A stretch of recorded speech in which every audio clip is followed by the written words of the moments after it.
Assalamualaikum warahmatullahi wabarakatuh. Yang saya hormati dosen pengampu mata kuliah ilmu kalam, yakni Bapak Fikri Farihin MPDI. Perkenalkan, nama saya Akurnia Finanda dari Prodi Piaud kelas 2C, NIM 25096480017. Di sini saya akan membahas tentang pemikiran salafiyah klasik. Pembahasan yang pertama yaitu biografi tokoh salafiyah klasik. Yang pertama ada Imam Ahmad bin Hambal, yaitu penjaga sunnah di era Mihnah. Ahmad bin Hambal lahir di Baghdad, pusat intelektual Khalifah Abbasiyah kala itu. Nama lengkapnya adalah Ahmad bin Muhammad bin Hambal al-Syaibani. Sejak belia, ia mengembara ke berbagai pusat keilmuan Islam seperti Kufah, Basrah, Makkah, Madinah, dan Yaman untuk mengumpulkan hadis. Ia berguru pada ulama-ulama besar termasuk Imam Asy-Syafi'i yang sangat memuji kapasitas fikih dan hadisnya. Peninggalannya yang paling monumental adalah kitab Al-Musnad, sebuah ensiklopedia hadis yang memuat lebih dari 27.000 hadis. Konteks histori yang paling krusial dalam kehidupan Imam Ahmad adalah peristiwa Mihnah yang diinisiasi oleh Khalifah Al-Ma'mun dan dilanjutkan oleh Mu'tasim dan Al-Watsiq.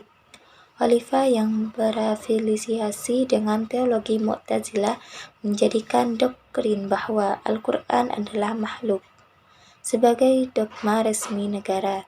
Para ulama dipaksa untuk menyetujui doktrin ini di bawah ancaman penjara dan hukuman mati.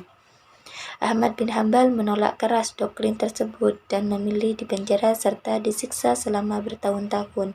Baginya, menyatakan Al-Quran sebagai makhluk merusak konsep kalamullah, yaitu firman Allah, dan membuka pintu bagi dekonstruksi wahyu oleh akal manusia.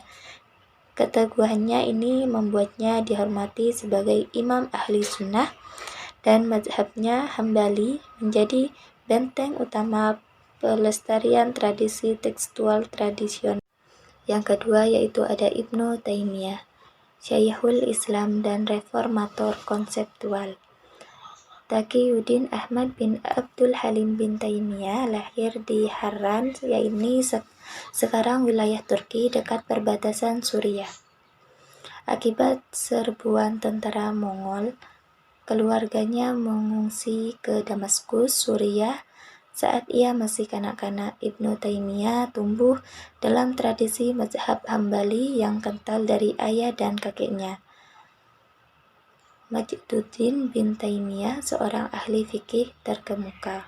Ibnu Taimiyah dikenal memiliki memori fotografis dan menguasai berbagai disiplin ilmu, tidak hanya hadis dan fikih tetapi juga matematika, filsafat Yunani, logika atau mantik, serta teologi kalam.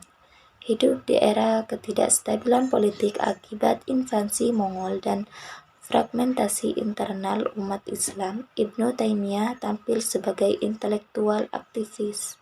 Ia ikut angkat senjata melawan pasukan Mongol di pertempuran Sakhab pada tahun 1303 Masehi. Namun, medan pertempuran utamanya adalah pemikiran.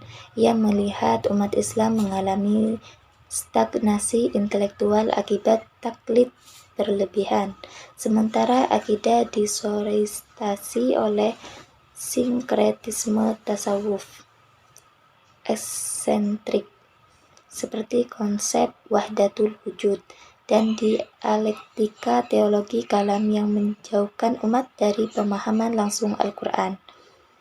Karena fatwa-fatwanya yang dinilai kontroversial oleh otoritas keagamaan zamannya, ia berkali-kali dipenjara di Kairo, Alexandria, dan akhirnya wafat di dalam penjara Kastil Damaskus. Karya-karyanya yang luar biasa masif seperti Majmu' al-Fatawa, Ta'arud al-Aql wa al-Naqli, dan Minhaj al-Sunnah wa al-Nabawiyah merevolusi lengkap pemikiran salaf dan defensif menjadi ofensif akademis. Bahasan yang kedua yaitu metode pemikiran manhaj salafiyah klasik. Metodologi pemikiran salafiyah klasik berakar pada prinsip pengutamaan teks wahyu nakli di atas konstruksi akal serta batasan ketat dalam berijtihad yang harus merujuk pada pemahaman generasi 3 abad pertama Islam. Secara operasional, metode pemikiran mereka terbagi dalam beberapa instrumen utama, yaitu yang pertama, tekstualisme konseptual yang rigid, yang kedua, otoritas ijma' sahabat, yang ketiga, purifikasi dan edukasi, yang keempat, harmonisasi akal dan wahyu ala Taimiyah. Argumentasi teologis Ahmad bin Hanbal. Ahmad bin Hanbal menolak penggunaan terminologi baru yang tidak ada dalam Al-Quran dan Sunnah seperti jauhar, a'rad, atau jism, materi. Menurutnya, berdiskusi mengenai Tuhan dengan terminologi ciptaan kaum pagan Yunani adalah bid'ah teologis yang menyesatkan dan merusak kesucian teks keagamaan. Ibnu Taimiyah kemudian mengelevasi kritik ini ke tingkat filosofis yang sangat tinggi melalui kritik epistemologinya terhadap logika Aristoteles. Yang pertama, dekonstruksi teori definisi al-had. Yang kedua, kritik terhadap silogisme kategoris. Yang ketiga, penolakan terhadap metode takwil ekstrim. Konsep akidah salafiyah klasik. Konsep akidah salafiyah klasik bertumpu pada kemurnian tauhid dan ketundukan total pada teks tanpa melakukan interpretasi metaforis yang spekulatif ataupun visualisasi materialistik. Yang pertama yaitu tauhid tripartite. Pembagian tauhid ada yang pertama tauhid rububiyah, keyakinan bahwa Allah adalah satu-satunya pencipta, pemilik, dan pengatur alam semesta. Yang kedua tauhid uluhiyah, pengesaan Allah dalam segala bentuk akidah dan ritual makhluk, yaitu doa, nazar, dan sembelihan. Yang ketiga tauhid asma wa sifat, penetapan nama dan sifat Allah sesuai apa yang Dia tetapkan untuk dirinya dalam Al-Quran dan hadis. Yang kedua ada metodologi penetapan sifat Allah.